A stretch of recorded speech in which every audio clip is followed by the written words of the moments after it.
So lacrosse records that will never be broken, starting with goals in a game with 18 goals by Cole Smith out of East Lansing High School. In April of 2018, this dude put up 18 goals against his opponent Swartz Creek, and I have so many questions. First of all, what was the final score of that game? If one player had 18 points, how many did the whole team have? Second of all, how did this even get allowed? I feel like the coach and players had to come in this game knowing they wanted to break the record. Third, what was this guy's shooting percentage? Did every shot go in? I'd also love to see the parents on both sides of the game. I feel like it had to be a screaming match. Okay, and what about career goals as a high schooler? Well, Zed Williams scored 444 goals as a high schooler. 444! How do you score that many goals? This record is so unachievable. I seriously cannot believe he did this. And on top of that, he had 285 assists, guys. He averaged almost 8 points a game in 95 games played. That is absolutely absurd to me. The stats don't lie. Well, now we know Zed is unsurprisingly one of the best lacrosse players in the world and also one of the nicest guys in the world. I met him at the airport one time and took a selfie. Next, we have the most team goals in a game with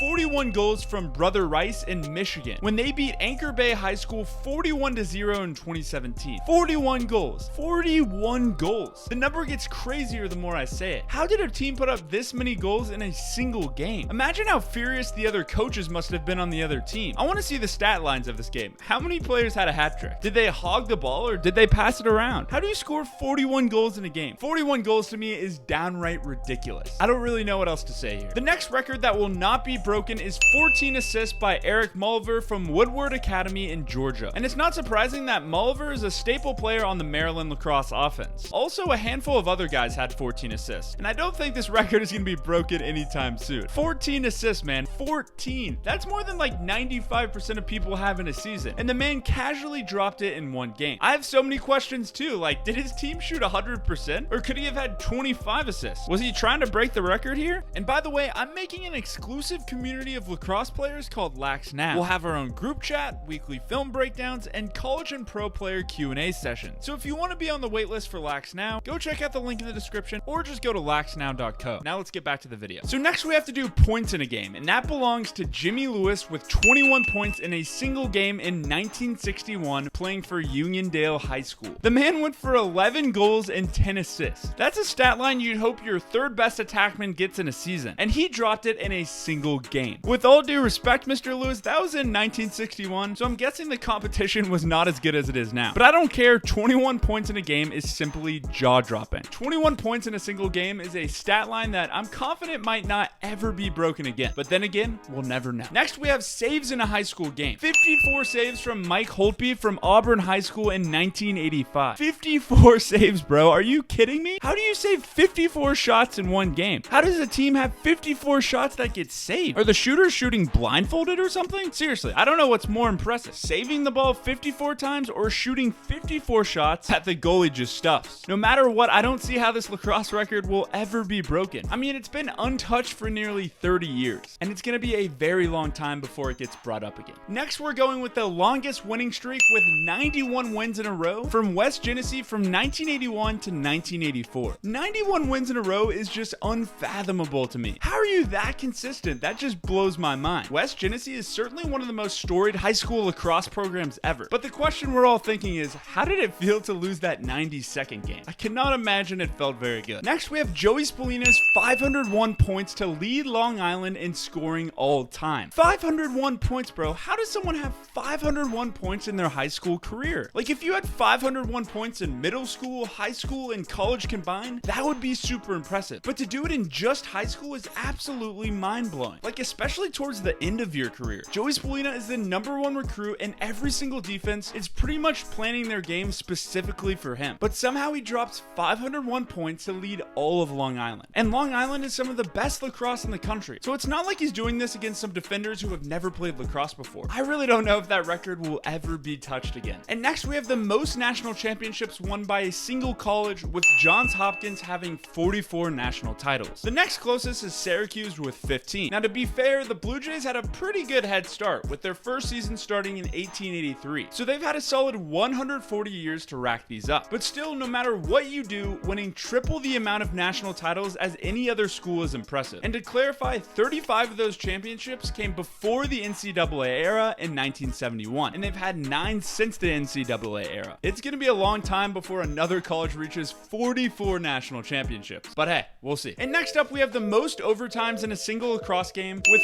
14 in 1985 when St. Anne's Belfield lost to Western Albemarle by a score of 4-3. First of all, 4-3? That must have been the best defensive performance in the history of lacrosse. Or the worst offensive performance. Probably a mix of both. But I really want to know how long this game was. 14 overtimes must have been like a 5-hour game. Imagine how tired you must have been as a player. 14 overtimes? I feel like we can say with confidence that we might never see a team with 14 overtimes in a single game again. Next, we have the fastest goal to start a college lacrosse game with 3 seconds when Jordan Hall from Delaware scored versus Albany in 2006. This man must have literally faced off, picked up the ball, and chucked it from half field. How else do you score in 3 seconds? That's absolutely absurd. Someone explain the physics here to me. How does someone score in 3 seconds off a faceoff? Okay, next one. This is pretty wild to me. The coach with the most wins and winning percentage in college lacrosse is Jim Berkman from Salisbury in Division III. He has a nearly 90% winning percentage with 559 wins and only 65 losses. That is insane to me that he's been that consistent for so long. 90% of wins? Basically, if you go to Salisbury, you're gonna win almost every single one of your games. We've seen a lot of incredible records in this video, but this might be the most impressive one. A 90% win percentage? Are you kidding me? Next, we have face-off win percentage in college, and that belongs to Mike Sisselberger at Lehigh when he won 80% of his face-offs for the entire season. Are you kidding me? 80% of face-offs for a season? Doing that in a season is mind-boggling. This dude is going up against the cream of the crop, best face-off guys in the entire country, and he's absolutely destroying them, going 80%. With lacrosse players just getting better and better at the sport of lacrosse, I don't know if this record will ever be broken again. Do you think the face-off percentage record will ever be broken? Next, we have a familiar name you might know, Michael Sowers, with 402 assists in high school. 402 assists, guys, that's the most for a high school player ever. And this isn't a record in 1980, this happened in 2016. That is insanity to have well over 100 assists a season, and that doesn't include Michael's 192 goals to go along with it. Man, I'd love to be Michael Sowers' teammate in high school. It'd be the easiest job ever. I just have to catch and shoot and collect goals like it's nothing. He had to be the most popular guy at school. He literally just made goal opportunities for everyone else on the team. It's also no surprise he had one of the most storied college lacrosse careers ever, and now he's tearing it up in the pro game. I'm not sure we'll ever see those assist numbers again in high school. And next, we have the most wins by a high school lacrosse coach, and that belongs to West Genesee High School coach Mike Messer with 846 wins. He's the only lacrosse coach ever to have even 800 wins. The next closest is Coach Joe Cuozzo, who is the Ward Melville and Mount Sinai lacrosse coach with 747 wins. To be 100 wins clear of second place is insane, and we'll probably never see a more winning coach than Mike Messer. This video was so much fun, and I read every comment, so let me know what video you want to see next. I'm Jake with Lax Weekly. Go check out Lax now, and I hope you have a fantastic day.